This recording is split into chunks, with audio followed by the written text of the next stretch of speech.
And welcome back, guys, and this is Mike Rato, and for today, welcome to our Heel versus Face series, which will feature John Cena. I hope we reach 2,000 subscribers before or possibly in March 2021 so we can gather more future videos and future projects in this channel. So I want to thank people for helping me reach 1,000 subscribers. So here we go. John Cena has not that much of a person who actually changes his character. Well, he do change, but the turns for him is not that many compared to a lot of superstars in the industry. People call him the second Hulk Hogan of this industry. Well, according to his promo, he put his hand from the ear and then put this on his face and then does the "you can't see me" taunt. And people, while they reflect him as a modern Hulk Hogan, and now it is on Reigns' role. Well, John Cena, he's the guy who actually, I think, in his main roster run has 3 official turns. 2 face turn and then 1 heel turn. Well, he debuted as a babyface with him actually being a lower card or mid carder during those times.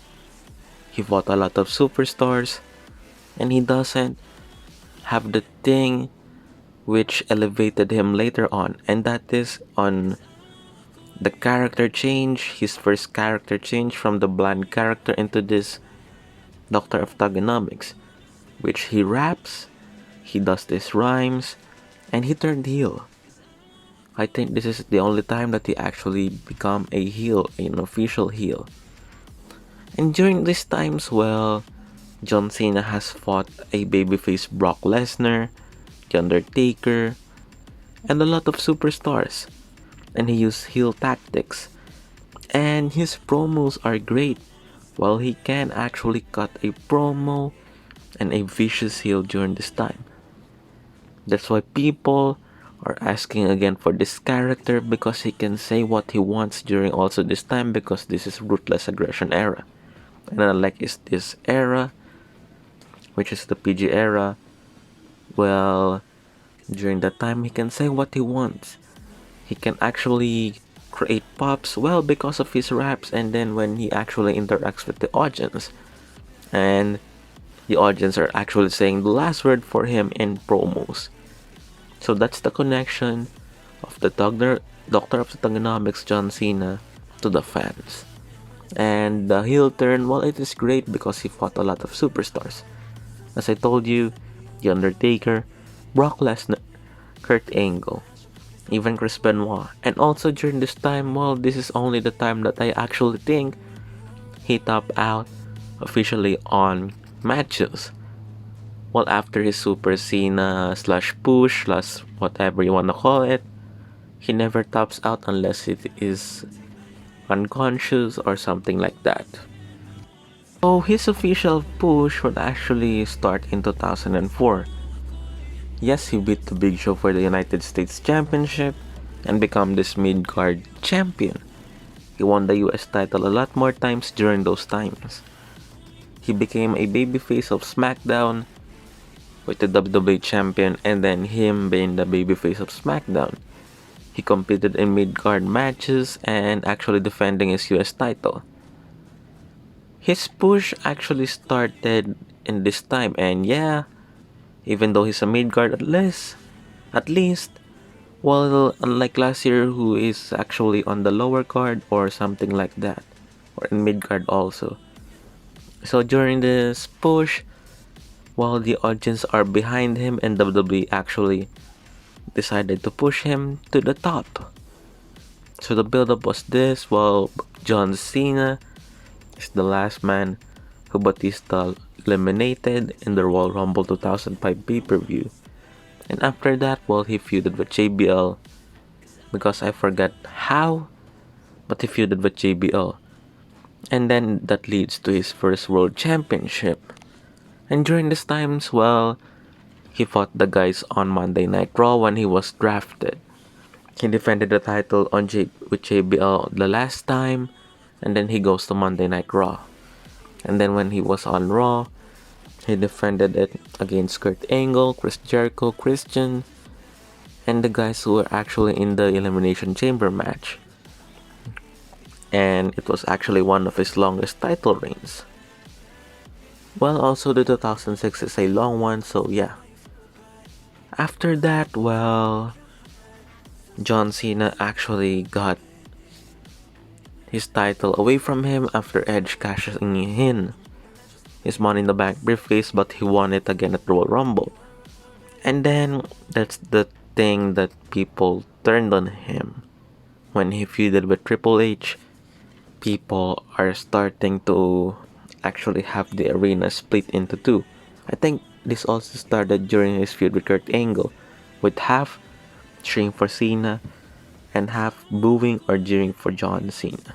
Well, because he's slowly adapting to this soldier type of gimmick.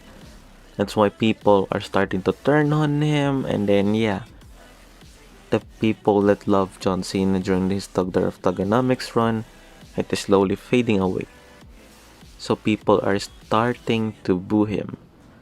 He actually worked as a heel during the time that it is actually on the ACW One Night Stand 2006.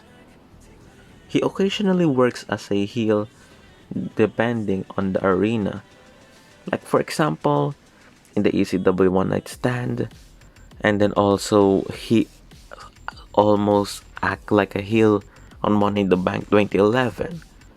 So those were the instances that he actually acts like a heel because the audience prefer his opponents more than him. So well, John Cena's reign actually ended in 2007, so it was actually his longer title reign than his first one, when he was injured and then the title was put into Randy Orton. He feuded with the guys like Shawn Michaels, Edge, Randy Orton during the second title run, even Bobby Lashley, so on and so forth. So when he lost the title to Randy Orton, he was actually out for a lot of months before returning to Royal Rumble 2008, where he feuded with Orton and Triple H.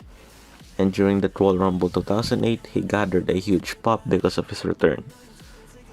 And yeah, when he returned, he actually fully adapted to this full soldier type of gimmick, which I think also this time he started to alter the colors of his merchandise because he is considered the babyface of the WWE, the top face.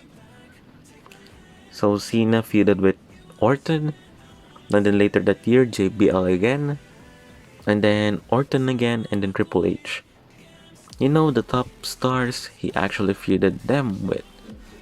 He feuded also with Batista before getting injured, and then returning and winning the World Heavyweight Championship during this year. With Cena also feuding with Edge and The Big Show, and in 2009, well, he got those rivalries. And again with Orton for the WWE title. So, during this year, well, he won the World Heavyweight Championship and WWE Championship.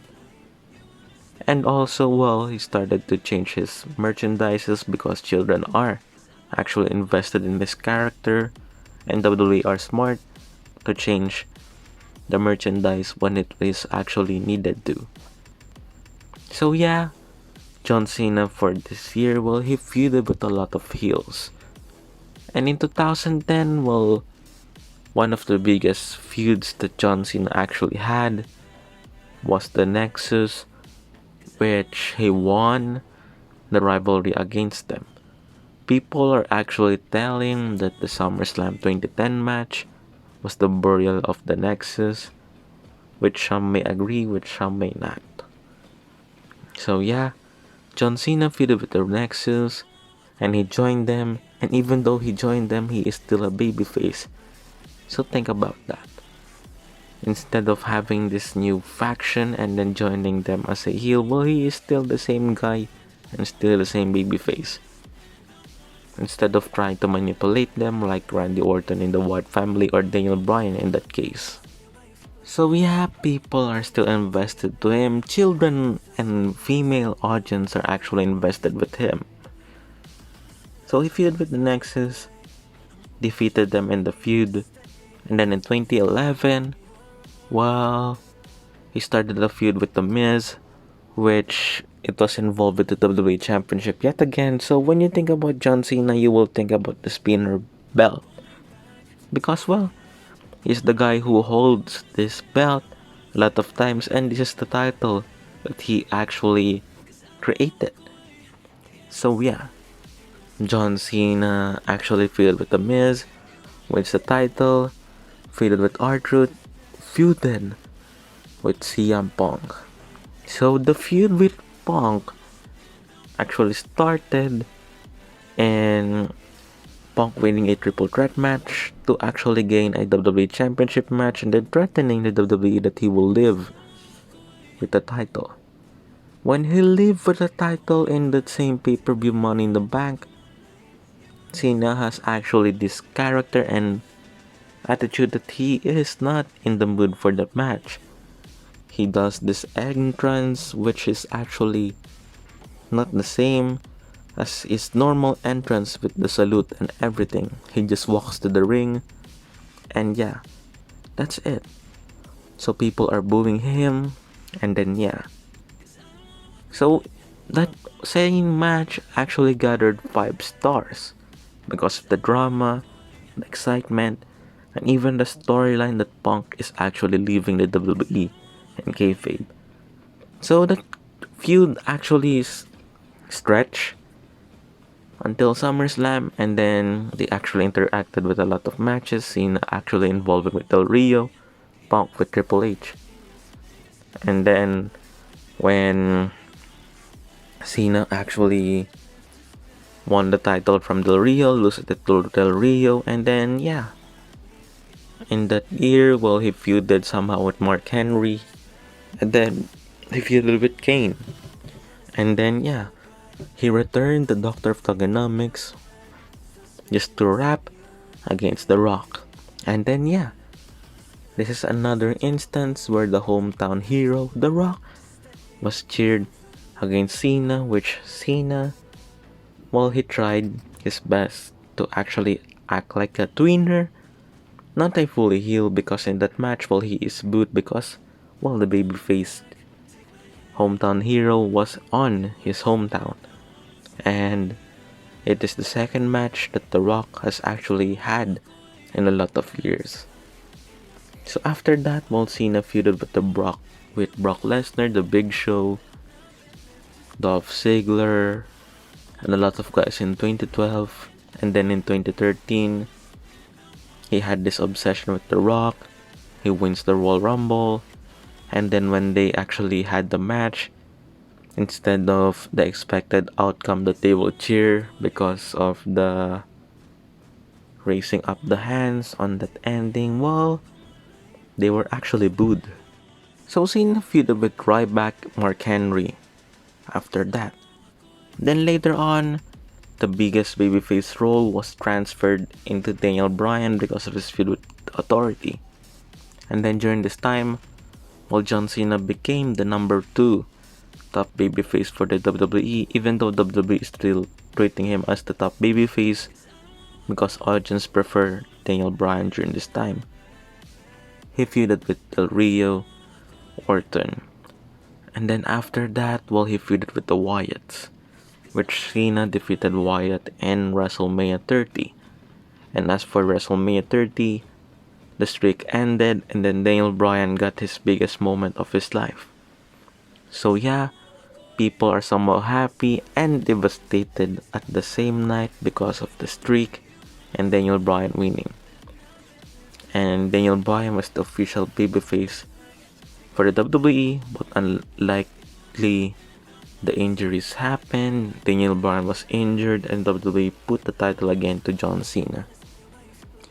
So after WWE put the title to John Cena while he was defeated by Brock Lesnar, Cena feuded with Brock Lesnar, Seth Rollins, And then in 2015, well, John Cena was actually, well, he was actually on WrestleMania fighting with Rusev for the United States Championship.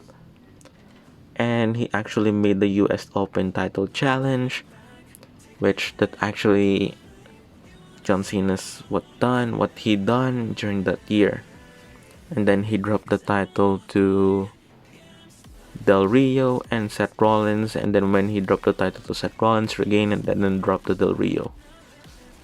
So yeah. And I think also this year, well, he started to have a part-time schedule. I'm not sure if it's 2015 or 2016. So yeah, John Cena started to have his Hollywood career pick up here. And then John Cena actually returned in 2016 and then has this hybrid of his character as a vicious babyface, which he actually talks the heel into this more vicious promo, because remember that year was actually SmackDown having the opportunities, because that's their slogan for the superstars. So John Cena is vicious with his promos, etc. and etc. He won his last world title, his 16th world title. Then yeah, that's it. For Cena, well, he defeated The Miz at WrestleMania 33. The same guy who defeated him in WrestleMania 27 at the main event. John Cena with Nikki Bella defeated The Miz and Maryse during that match, and then the proposal happened. And then the proposal actually ended in real life a few years later or months later. So yeah, as for John Cena, well, his Hollywood career is blooming. So he took a part-time schedule, and for this 2017 up to today, he returns as a babyface to actually had feuds with a lot of superstars, and actually he is putting them over instead of his 2000 something face that he is actually burying them and becoming the face of the WWE, because while he transferred the babyface role to the biggest babyface as of now, and that's what WWE did. So did you enjoy this video? And I hope you do. This is Face vs. Heel series for John Cena. Subscribe now and actually click on the bell to stay notified and watch my other videos on my playlist for the Face vs. Heel series, wrestling topics, what ifs, and Titatron. This is Mike Rato, and I want to thank all of you. Thank you and have a good day. Peace. Subscribe again for more videos.